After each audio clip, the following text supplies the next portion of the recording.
Hi, you're watching Reddit Shikstore, and if you're looking for a story that doesn't start with butterflies in your stomach and a happy ending, you've come to the right place. My name is Thomas. For 18 years, I've been a master HVAC engineer for a historic theater district in a city that prides itself on forgetting its history. My work isn't about applause or spotlights, it's about equilibrium. I control the climate. I maintain the delicate balance between the dry-rot whisper of a 1920s plaster ceiling and the humid exhalation of 1,000 patrons. My tools are psychrometric charts and a profound respect for silent, predictable systems. I didn't create the show, I was its unseen conductor, ensuring the environment never became a character in the play. I was a ghost in the walls, the guardian of comfort. My wife, Chloe, was the theater's director of development. She was the gala to my generator room. Where I dealt in tuss and refrigerant pressures, she dealt in dazzle, in donor cultivation. She could take my technical report on a failing condensate pump and spin it into a poetic appeal for preserving the very breath of Art Deco grandeur. She sold a dream. I ensured the foundation wasn't sweating. We were a perfect partnership. The engineer and the enchantress. The system failure began with a new variable. His name was Marcus Thorne. A philanthropic disruptor and experiential fundraiser, hired as a consultant to reimagine our donor engagement. He had a podcast about liquid charity, a wardrobe of tailored nonprofit casual, and the serene, vacant smile of a man who graphs empathy on a spreadsheet. He wanted to NFT our vintage playbills and host donor metagalas in VR. He called our archive legacy latency.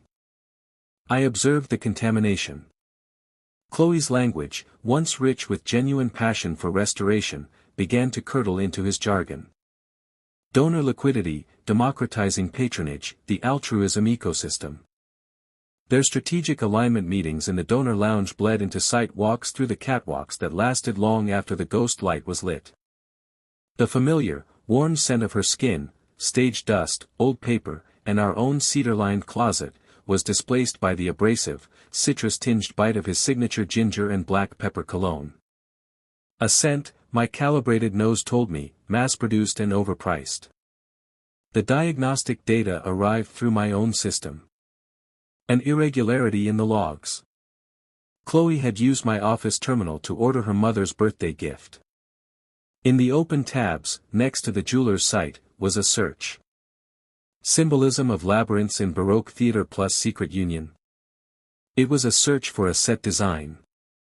She was trying to stage their tawdry affair within the hallowed architecture of art, to give it the weight of a timeless tragedy. The betrayal wasn't in the act itself, but in the desperate, artistic direction of it. She was attempting to create a false program. In my world, where a system either functions or fails, that is the only true fraud. The pain was not a scream in an empty auditorium. It was the slow, systemic realization that the entire building's climate was compromised. An engineer does not rage at a faulty sensor. He identifies the anomaly, traces the short circuit, and designs a protocol for its permanent correction. Their affair was a catastrophic pressure imbalance. She was providing him access to our legacy, the rooted authenticity of our world. He was providing the cheap thrill of turning a sacred institution into a viral trend. My recalibration would be a three-phase protocol. A systematic audit of two failed components. Marcus' power was his impeccable network, his unassailable reputation. I began a performance review on the man. His claim to fame was a self-published white paper, The Algorithm of Altruism. Data-driven giving. It was quoted in glossy philanthropy magazines. Using my network of city archivists and auditors, I obtained a copy. Its core algorithm, claiming to use social media sentiment to predict philanthropic heat waves, was suspect. I cross-referenced its case studies with publicly available 990 tax forms from the charities he cited. The discrepancies were damning. His breakthrough results were achieved by charities years before his intervention had simply repackaged their success as his data magic. I didn't send a threatening email. I initiated a data dump. I created an anonymous, meticulously sourced blog. Each post compared a Thorne prediction with the actual, pre-existing charity filings. I then used a series of encrypted drop services to send the link to every board member of every non-profit head ever name-dropped, and to the journalists who had praised him. The Whisper network of high-stakes philanthropy is a brutal, self-cleaning oven. Within a week, his revolutionary algorithm was being openly mocked in donor circles as the retroactive insight generator. His foundation, innovative genius, was revealed as repackaged smoke. Chloe's power was her flawless stewardship, her impeccable memory for a donor spouse's name and favorite Chardonnay. I needed to induce a critical memory fault. My root access to the theater's donor database, a system ID personally hardened, was key. For 3 of her most crucial patrons, I made microscopic, corrosive edits. For a reclusive heiress, the name of her late husband, memorialized on a balcony seat plaque, was misspelled by 1 letter. For a tech mogul, his profound peanut allergy in his profile was changed to a preference for no legume garnish. For an aging Broadway legend, her preferred contact method was shifted from her assistant's email to the main, publicly listed theater number that goes to a perpetually full voicemail. Then, I engineered a routine system alert. From a spoofed internal address, I sent a note to the managing director. During annual donor data integrity checks, flagged minor but notable inconsistencies in files for primary donors under Chloe's stewardship, see attached. Prioritizing harmony before the Centennial Gala. Please advise on correction protocol. In a business where the product is ego-stroking and legacy, such an error isn't a mistake, it's a mortal insult. A hairline fracture appeared in her reputation for flawless, personal detail. Their collaborative masterpiece was the immersive Echo, a $50,000 per couple experience where an AI, trained on archival footage and donor personality quizzes, would generate a custom emotional symphony of sounds and forgotten vaudeville clips to play in a private box. Its core was fed by my theater's environmental and show logs, data I maintained. A week before the unveiling for the board and top donors, I accessed the climate control panel for the luxury box where it would debut. I didn't sabotage the AI. I perfected the environment for its failure. I overrode the settings. I cranked the humidity to a level that would feel physically oppressive but not cause immediate alarm.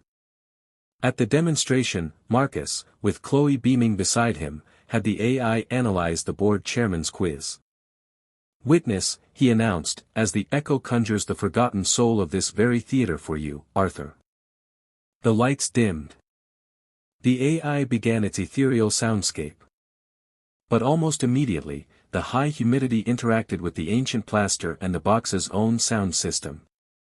A deep, resonant, wet pop echoed through the space, the unmistakable, sickening sound of plaster delaminating from a lath strip, followed by the soft, continuous patter of dust and debris onto the Persian rug. The accompanying symphony was drowned out by the sudden, jarring squeal of the overloaded HVAC system straining, then the distinct click hiss of a safety valve releasing a burst of stale, metallic-tasting air. The room, filled with people who paid to never hear the building's bones complain, froze. The chairman's wife, a noted preservationist, stood up, her face pale. "That's the sound of neglect," she said, her voice cutting through the mechanical wheeze. "You've turned a sacred space into a stress test. Is this your vision? The poetry of decay?" The room temperature plummeted socially. Chloe's narrative of immersive legacy was exposed as a gimmick that misunderstood the fundamental duty of preservation. Marcus Tech was revealed as a parlor trick that accelerated entropy. The executive board convened in the soundproofed donor salon, a room whose silent, perfect climate I controlled. As they panicked, I provided my calm, technical assessment. I submitted 2 audio files as context for the environmental anomaly. The first, from a backup recorder in the green room. Marcus, 3 whiskeys deep, slurring to an intern, "Preservation is just hoarding with better marketing." The second, a clean splice from Chloe's old voice memos. The story is what they fund. The plumbing and wires just have to not break long enough to cash the check. The board heard not a cuckold's rage, but a profound betrayal of the institution they were sworn to uphold. Marcus Thorne was dismissed for gross misrepresentation. Chloe was offered a choice. A forensic audit of every donor file and the immersive echo budget, or an immediate, quiet resignation with a minimal severance. She resigned. She sits now in the sunroom of the brownstone I restored, overlooking a garden whose irrigation and microclimate I regulate. She is a preserved exhibit in a controlled environment. The woman who sold magic now just sits in the actual sunlight, silent. She believed she was a victim of a fraudster and a cowardly board. She looks to me, her steady husband who understands that all systems degrade, for comfort. They loved the illusion, she whispers, until they heard the walls crack. I adjust the thermostat a fraction of a degree. No, my love, I say, my voice as quiet as the hum of a perfectly tuned compressor. They loved the performance. I ran the diagnostics. And I did. I didn't create the flaw. I merely allowed their shoddy construction to be exposed under the right environmental stress. The failure was inevitable. Now, I maintain the perfect, stable climate of our life together. The parameters are set. The process is complete. And the quiet is so profound, so efficiently engineered, that you can finally hear the only truth that remains. The sound of a once grand production, now in permanent stasis, its final status report reading only one thing. System stable. No performance scheduled.